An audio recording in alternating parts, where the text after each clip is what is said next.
नूराबाद गांव धूप में नहाया हुआ है। इसकी सुंदरता ग्रामीण जीवन का एक शांत चित्र है। गांव वाले अपनी दैनिक गतिविधियों में लगे हुए हैं। उनकी खुशी एक जीवंत धुन है। हंसी गूंजती है। गांव की प्रसिद्ध सुंदरता से आकर्षित होकर पर्यटक आते हैं। उनकी आंखें आश्चर्य से खुली होती हैं। गांव आगंतुकों का स्वागत करता है। इसका आकर्षण एक शांतिपूर्ण जादू बुनता है। दो थके हुए यात्री कीचड़ भरे रास्ते पर चलते हैं। काले बादल उनके ऊपर एक संकेत की तरह जमा हो रहे हैं। अचानक एक हिंसक बारिश फट पड़ती है, जिससे यात्री तुरंत भीग जाते हैं और रास्ता एक नदी में बदल जाता है। आंखें इधर उधर घूमती हैं। वे एक गांव के आंगन को देखते हैं, जो तूफान के लगातार हमले के खिलाफ शरण का एक प्रतीक है। वे आंगन की ओर दौड़ते हैं, मूसलाधार बारिश से बचने के लिए बेताब। उनके आंकड़े बारिश से धुंधले हो गए हैं। प्राचीन कोठी हॉल रहस्यों के साथ फुसफुसाता है। इसकी दीवारें अलौकिक प्रकाश से चमकती हैं, क्योंकि एक ठंडी हवा बहती है। मैं अंदर कदम रखता हूं। हवा प्रत्याशा से भरी हुई है और इतिहास का भार है। हर छाया एक छिपी हुई कहानी रखती हुई प्रतीत होती है। अचानक एक गूंजती हुई आवाज हॉल में गूंजती है। प्राचीन इमारत की नींव को हिला देती है। आवाज गहरी और गुंजायमान सन्नाटे को चीरती है। कौन आया है? एक कोठी के अंधेरे कोने में परछाइयां एक बूढ़ी औरत से चिपकी हुई हैं। उसकी उपस्थिति उदासी के खिलाफ एक भूतिया सिलहूट है। उसके सफेद बाल बिखरे हुए हैं, झुर्रियों से बने चेहरे को फ्रेम करते हैं।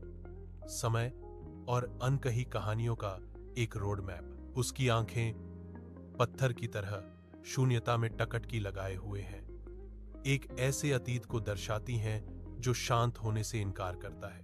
कुछ बुदबुदाते हुए उसकी आवाज एक धीमी ठंडी गूंज थी, जो भारी चुप्पी में गूंज रही थी। यात्री पीछे हट जाता है। उसकी चीख शांति को चीरती है, जो भूतिया दृष्टि के प्रति एक आदिम प्रतिक्रिया है।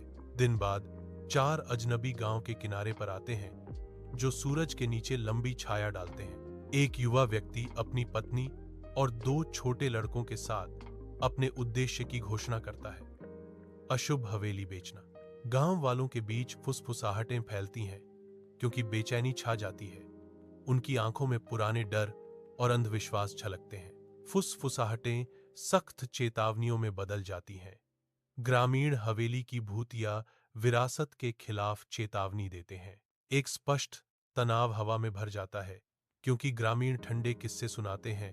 उनके चेहरे डर से बने होते हैं। अजनबी कुटीर में प्रवेश करते हैं।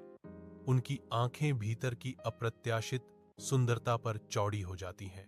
अचानक एक निराकार आवाज हॉल में गूंजती है, कौन आया है? अजनबियों ने एक अंधेरे कोने में झांका। उनकी आशंका हर छाया के साथ बढ़ रही थी। एक बूढ़ी औरत चुपचाप बैठती है। उसकी उपस्थिति रहस्यमय और बेचैन करने वाली है, क्योंकि वे सुनते हैं। वे एक बूढ़ी औरत को बैठे हुए देखते हैं। कोठी के तहखाने में अजनबी और ग्रामीण एकजुट होते हैं। उनकी टॉर्चें दमनकारी अंधेरे को चीरती हैं। धूल भरे कोने और जाले से लदे फर्नीचर उनकी दृढ़ खोज के आगे झुक जाते हैं। प्रत्येक किरण प्राचीन अंधेरे में एक प्रकाश स्तंभ है। कोठी के दिल में गहराई से एक पुरानी लोहे की छाती खोदी जाती है, जिसके रहस्य समय और अंधेरे से बंद है। बूढ़ी औरत छाती पर टकटकी लगाए देखती है। उसकी आंखों में अनकही कहानियों और छिपे हुए दुखों का जीवन काल झलकता है। उस झुर्रियों भरे चेहरे पर आंसू बहते हैं। हर बूंद खोए हुए खजाने को देखकर जागृत हुई यादों का प्रमाण है। प्राचीन छाती खुलती है, जिसके भीतर एक ठंडा रहस्य प्रकट होता है। एक आह निकलती है, क्योंकि सभी एक नन्हे शिशु के नाजुक कंकाल को अंदर आराम करते हुए देखते हैं। यह मेरी बेटी सुरैया है, बूढ़ी औरत फुसफुसाती है। उसकी आवाज दुख से भरी हुई है। लालची आदमी छाती पर लात मारते हैं, जिससे कोठी उनके अपवित्र कार्य से कांप उठती है।